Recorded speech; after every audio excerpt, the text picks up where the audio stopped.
I grew up in the old day where you pushed media out, and it was the few who controlled the voices, and now everybody has a voice. It drives old marketers like me crazy.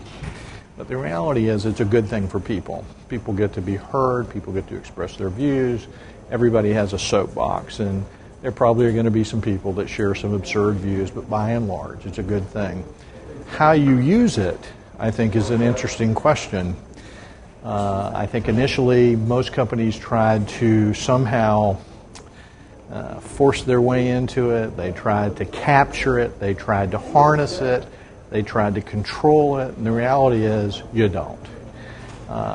What you have to do is run your business well.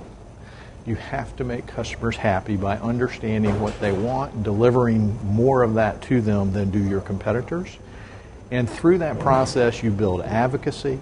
And through social media, that advocacy works for you at brand building. It's that simple.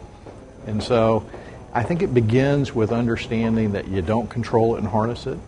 The next step is to make sure that you understand what people want. It's not supply and demand, it's demand and supply today. Understand what demand is, supply it, do it satisfactorily. People will talk about you, they'll become advocates for you, word will spread virally. Do you have any advice for marketers, say they're dealing with a not pleasant social media backlash?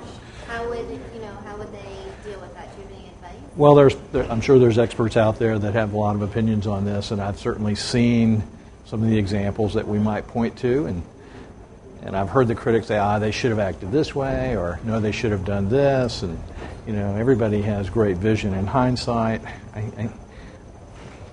The truth is, you just need to listen. If people are saying bad things about your business, it means that you're not delivering to them what they seek.